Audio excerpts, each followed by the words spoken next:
Θανασίου, άσε μας μόνους. Την άκουσου λίγο. Έλα, έλα.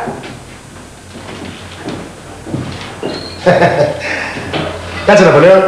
Ευχαριστώ. Είσαι καλά, παιδί μου? Πώς να, όλη νύχτα λέγησα μάτι. Έβλεπα στον ύπνο μου ψάρια και βούρκους. Έγινα παπί στον υδρότα. Τα ψάρια είναι λαχτάρο, Ναπολέον. Έπρεπε να φροντίσεις να το δεις πρωτού πάθουμε το κάζο. Άρα, Ναπολέον, κρίμα. Είχα τις ελπίδες μου σε σένα. Άρα, είστε μαντέλα, Κώστα, τι παθαίνεις. Μα ήταν κακιά ώρα, ενώ όλα πήγαιναν τόσο καλά. Και κακιά ώρα, ρε! Θες να με κάνεις να σταυροκοπιάμε σε γυναικούλα? Είναι δουλειά του σατανά. Αυτός ο βρωμιάρης έβαλε την ουρά του. Μόνο πως ο σατανάς λέγεται μίσος προκόπας. Λοιπόν, λέγε τι ξέρεις.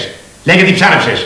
Τίποτα για μένα δεν υπάρχει καμιά αμφιβολία. Είναι δάχτυλος Κολτσιδοπούλου, 100%. Πώς είσαι τόσο σίγουρος, Τσιπίδα? Θες τα χρόνια μου, θες η πείρα μου, το ένστικτό μου με οδηγεί από μακριά. Οσφρίζομαι. Ο Προκόπας γιατί εξαφανίστηκε? Το παιδί είναι λίγο φυρό το μυαλό του. Τρόμαξε. Α, τρόμαξε.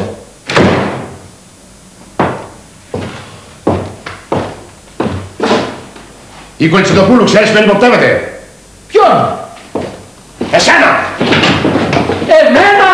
Ξεστόμησε τέτοιο πράγμα για το κείμενο πρόσωπό μου. Τσιπίδα, μαλλικό σου.